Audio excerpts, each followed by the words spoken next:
جب روس نے یوکرین پر حملہ کیا تو غالباً صدر پیوٹن کو یقین تھا کہ وہ جلد ہی فتح حاصل کر لیں گے، لیکن اب فوج کو جزوی طور پر متحرک کرنے سے ثابت ہوتا ہے کہ یہ ایک وہم تھا۔ روسی فوج حقیقت میں کتنی طاقتور ہے یہ دیکھنا ہوگا۔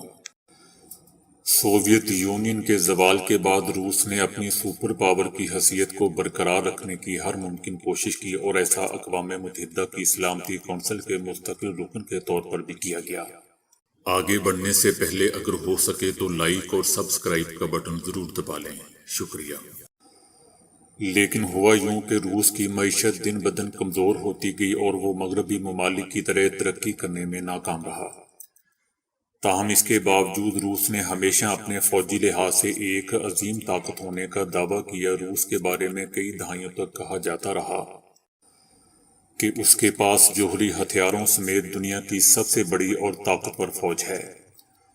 اس دعوے کی یاد دہانی کے لیے صدر پیوٹن باقاعدگی سے دنیا کو روس میں مکمل طور پر فوجی پریڈ یا اپنی مسلح افواج کے مشقوں کی تصاویر فراہم کرتے رہے۔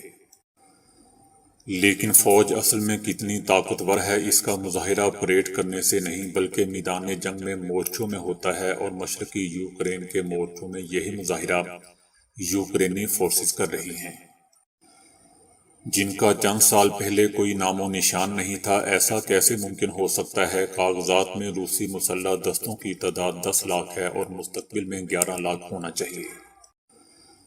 تاہم روسی فوجیوں کی اصل تعداد کہیں کم ہے، اور حاضر سروس روسی فوجیوں کی ایک بڑی تعداد کو پہلے ہی یوکرین کے خلاف جنگ میں تعینات کیا جا چکا ہے۔ روس کو ہلاک یا زخمی ہونے والے فوجیوں کی صورت میں بھاری جانی نقصان پہنچا ہے۔ اس حوالے سے درست معلومات کسی کے پاس نہیں ہے، کیونکہ روسی حکومت نے ان اعداد و شمار کو انتہائی خفیہ رکھا ہوا ہے۔ لیکن امریکی خفیہ سروس CIA کا خیال ہے کہ روس کے دسیوں ہزار فوجی ہلاک یا زخمی ہو چکے ہیں۔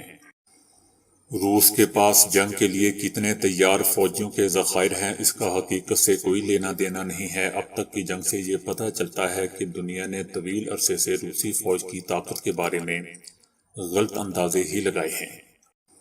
روس کو بہت نقصان پہنچا ہے، اور پیدا ہونے والے خلا کو پر کرنے کے لیے ریزرو فوجیوں کو طلب کیا گیا ہے۔ ریزرو فوجیوں کو بلانے کا مقصد یہ ہے کہ یوکرین کی جنگ میں اگلے محاذوں پر طاقت میں کمی نہ ہونے دی جائے۔ روس کی فوجی طاقت کی حالت کا اندازہ اس سے بھی ہوتا ہے کہ فی الحال کس کو فوجی سروس میں شامل کیا جا رہا ہے۔ دفاعی ماہرین کے مطابق ایسے روسی شہریوں کو بھی لڑائی کے لیے لایا جا رہا ہے جو 50 سال کے ہیں اور جنہیں طبی مسائل کا بھی سامنا ہے۔ سوشل میڈیا پر آنے والی بے شمار مثالوں اور ویڈیو سے اس مشاہدے کی تصدیق ہوتی ہے۔ ان ریزرو فوجیوں کو جنگ میں بھیجنے سے پہلے تربیت اور ہتھیاروں سے لیس کرنا پڑے گا، تاہم بہت سے لوگوں کو صرف 1 یا 2 مہینے کی ہی تربیت ملے گی، جو کافی نہیں ہے۔ ماہرین کے مطابق ایسے ریزرو فوجیوں کے ساتھ بڑی کامیابیاں حاصل کرنے کی امید کم ہی رکھی جانا چاہیے۔ لیکن ہلاکتوں اور زخمیوں کی تعداد ضرور بڑھے گی۔ اگر یوکرینی فورسز اسی طرح مزید آگے تک لڑتی رہی تو روس کے اگلے محاذوں پر ان کا مقابلہ کرنا پڑے گا، جبکہ دوسری طرف روس کی دفاعی صنعت مختصر مدت میں ہتھیاروں کی مزید سپلائی کے قابل بھی نہیں ہے۔ ان ریزرو فوجیوں کو جنگ میں بھیجنے سے پہلے تربیت اور ہتھیاروں سے لیس کرنا ضرور پڑے گا۔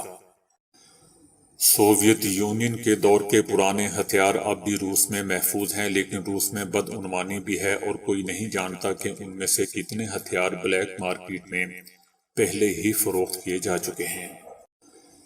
دفاعی ماہرین کے مطابق روس اگر موجودہ فوجی پوزیشنوں کو ہی برقرار رکھ سکے تو وہ خوش ہوگا۔ چند مہینے پہلے تک روس کا پلڑا یوکرین میں بھاری تھا، لیکن وہ فائدہ نہیں اٹھا پایا۔ روسی افواج تھک چکی ہے۔ روس یوکرینی جنگ کا جلد از جلد خاتمہ چاہتا ہے۔ یوکرین اور مغرب کو مذاکرات کے لیے آمادہ رہنا چاہیے، تاہم کچھ ماہرین کے مطابق جنگ کا فوری خاتمہ نظر نہیں آتا۔ ان کے مطابق صدر پیوٹن کو امید ہے کہ مغرب یوکرین کے لیے اپنی حمایت چھوڑ دے گا۔ ماہرین کا کہنا ہے کہ لگتا ہے کہ یہ جنگ تبھی ختم ہو سکتی ہے جب روس کو مکمل شکست کا سامنا کرنا پڑے۔